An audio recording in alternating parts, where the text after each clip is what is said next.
Petrol diesel వినియోగం పైన ప్రధాని నరేంద్ర మోదీ సంచలన వ్యాఖ్యలు చేశారు. సొంత వాహనాలను తగ్గించి ప్రజా రవాణాన్ని మెట్రోని వాడాలని సూచించారు. ఎలక్ట్రికల్ వాహనాలు వాడాలన్నారు. ఈ సూచనలన్నీ దేనికి సంకేతం? రాబోయే రోజుల్లో పెట్రోల్ డీజిల్ ధరలు పెరగనున్నాయా? కరోనా లాంటి పరిస్థితులు దేశంలో మళ్ళీ రానున్నాయా?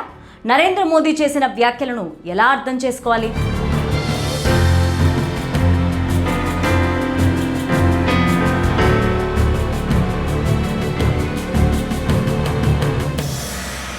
తెలంగాణ పర్యటనలో ప్రధాని నరేంద్ర మోదీ పలు కీలక వ్యాఖ్యలు చేశారు.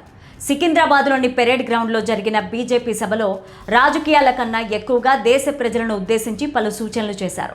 మోదీ చేసిన ఈ వ్యాఖ్యలపైన దేశవ్యాప్తంగా చర్చ నడుస్తోంది. మోదీ ఎందుకు ఇలాంటి వ్యాఖ్యలు చేశారనే చర్చ మొదలైంది. అయితే పలువురు నిపుణులు మోదీ వ్యాఖ్యలను హెచ్చరిక కంటే ఎక్కువగా దేశ భవిష్యత్తు కోసం రూపొందించిన దీర్ఘకాలిక వ్యూహంగా అర్థం చేసుకోవాలని సూచిస్తున్నారు.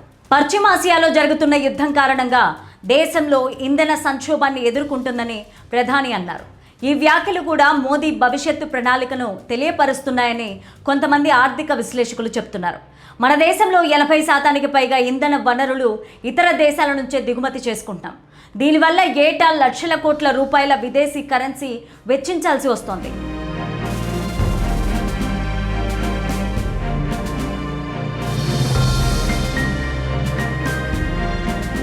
అందుకుగాను మనం పెట్రోల్ డీజిల్ వాడకం తగ్గించి ఎలక్ట్రిక్ వాహనాలు లేదా మెట్రో వాడితే ఆ డబ్బు దేశంలోనే మిగులుతుంది. దీనివల్ల రూపాయి విలువ పడిపోకుండా ఉంటుంది. ఇది ఇలాగే కొనసాగితే డాలర్తో రూపాయి పోటీపడి బలపడే అవకాశం ఉందని నిపుణులు చెప్తున్నారు. దీంతో పాటు వ్యక్తిగత వాహనాలు తగ్గితే కాలుష్యం తగ్గుతుంది.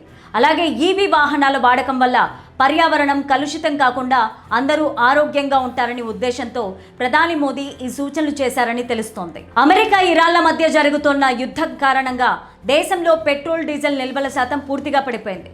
ప్రస్తుతానికి కొద్ది రోజుల వరకు నిల్వలు ఉన్నప్పటికీ రాబోయే రోజుల్లో చమురు నిల్వలు తగ్గిపోయి సంక్షోభం వచ్చే అవకాశం ఉందని హెచ్చరికలు వినపడుతున్నాయి. అందువల్లే ప్రధాని మోదీ సైతం పెట్రోల్ డీజిల్ వినియోగాన్ని తగ్గించాలని సూచిస్తున్నట్లుగా తెలుస్తోంది. గత కొన్ని రోజులుగా పెట్రోల్ డీజిల్ ధరలు పెరుగుతున్నాయని పుకార్లు వినిపిస్తున్నాయి.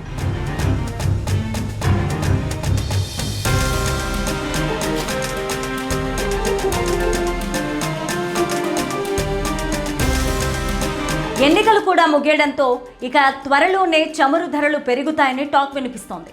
ఈ పుకార్లను బీజేపీ ప్రభుత్వం కొట్టివేసింది. దేశవ్యాప్తంగా ప్రస్తుతం ఉన్న పరిస్థితులు చూస్తే చమురు ధరలు పెరిగే అవకాశం లేకపోలేదు అంటూ చర్చ నడుస్తోంది.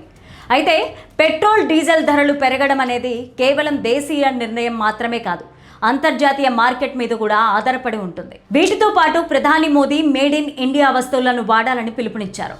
బావుల దగ్గర కరెంటుకు బదులు సోలార్ మోటార్లను వినియోగించాలని సూచించారు. అంతేకాకుండా రసాయనిక ఎరువులు దిగుమతి తగ్గించాలని చెప్పారు. దీని వెనుక ప్రధాని ఆత్మ నిర్భర్ భారత్ లక్ష్యం ఉన్నట్లుగా బీజేపీ వర్గాలు చెప్తున్నాయి. విదేశీ రసాయనిక ఎరువుల కంటే దేశీయంగా తయారయ్యే నానో, యూరియా వంటివి ప్రోత్సహించడం వల్ల రైతులకు ఖర్చు తగ్గుతుంది, భూసారం దెబ్బతినదు. మేడ్ ఇన్ ఇండియా వస్తువులను వాడడం వల్ల స్థానిక పరిశ్రమలు బలపడి ఉద్యోగ అవకాశాలు పెరుగుతాయని దేశ ప్రజలకు ప్రధాని మోదీ సందేశం ఇచ్చారు. కరోనా లాంటి విపత్కర పరిస్థితులను ఎదుర్కొన్న మన దేశ ప్రజలు చమురు సంక్షోభం వచ్చినా కూడా తట్టుకునేందుకు సిద్ధంగా ఉండాలని ముందస్తు జాగ్రత్తలో భాగంగా మోదీ ఈ వ్యాఖ్యలు చేశారని పలువురు సీనియర్ విశ్లేషకులు చెప్తున్నారు.